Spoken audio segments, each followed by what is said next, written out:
Hey YouTube, it's been a while since we talked Seadoos on this channel, and part of that reason is because the way the season has started out, I think I have to ask myself, do we need to upgrade? That being said, this isn't a do I upgrade video. Way too costly to upgrade these Seadoos right now. Everybody is selling them for insane prices, and there's nothing out there. So let's take a look at how the season's gone so far. First of all, let's talk about how we identify them. Because they're twins, we keep them straight by referring to them by the last numbers and their license numbers, because they're only off by one. So this is 30, this is 31.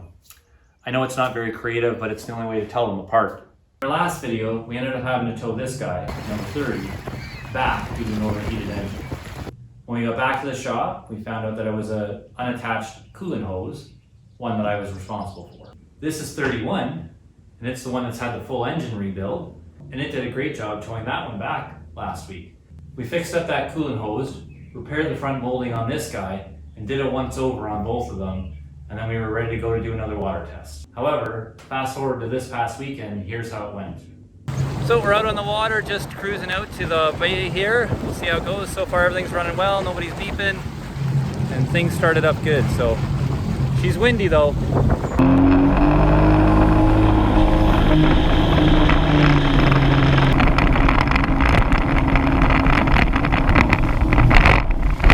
To make a long adventure a little shorter, let's cut to how it ended.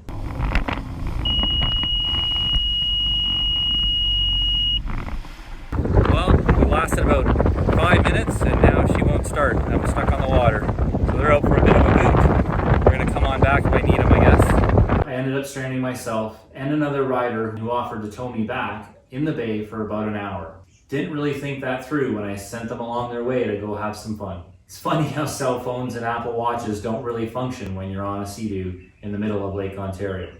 Frustrating part was it was this one that died out on the water, the one that did all the towing the week before. Not sure why it died, but we got it back in the shop and here's how it turned out. Just got back from the ride, and needless to say, it did not go as planned. This is a machine that did all the towing last time, worked great, and this time it lasted about 5 minutes, and when I shut her down, it wouldn't start back up again. So it's completely dead. I mean dead in terms of starting up.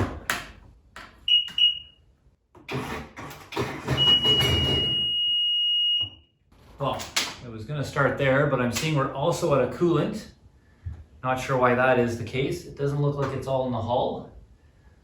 So we're good there. So we're gonna see if we can't figure out what's going on here. Maybe she just heated up and decided to go into safe mode because we're out of coolant, which would have been smart to check. Since then, I've topped up the coolant and done a pressure test on both machines. Found a leak in 31, but 30 is all good. I determined that the battery in 31 was a little bit weak, so we gave it a good charge. I also figured out that I've been running them on the hose incorrectly. You actually have to start the water after the machine is running and turn the water off before the machine is turned off.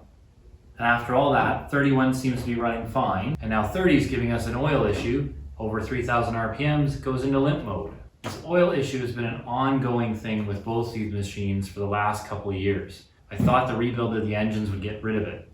I've done a lot of research, called a few people, and here's what I know. There seems to be two causes. One is an oil pressure switch. The other one is the oil regulator. Oil pressure switches and the oil regulator are both difficult things to get to. Oil pressure switch, not so bad. Oil regulator means the engine has to be pulled. Not sure why we didn't replace the regulators when we did the full engine rebuilds and the engines were out of the machines, but they didn't seem like they were in bad shape, and the guy that was helping me with the rebuild never mentioned it. So I've got two options. I can pull the engines out, replace everything, and hope that solves the problem. And that seems to be the advice that I'm getting. Or I can take them to the local dealership and hopefully have them figure out what it is that's actually going wrong and have them do the work. The local dealership is 2 weeks out, which means if I drop them off today, it'll be 2 weeks before they even look at them. And at that point, they probably will have to do a water test, which means that's $350 per machine. So it's $700 just to do the water test before they even get into pulling the engines out. Pulling the engine's a big job, but I've got the time, got the know-how, and I've already done it 3 times. I decided today to try and get motivated to do the engine pull was to hook them back up to the hose and fire them up. This is how it went. This is number 30. We're gonna fire it up and make sure we know exactly what's going on.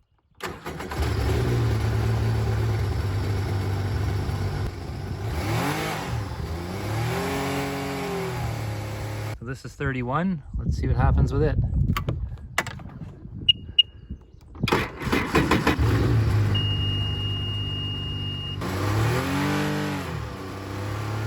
As you can see, they both started and ran fine, and that's even being off the charger for the last 2 days.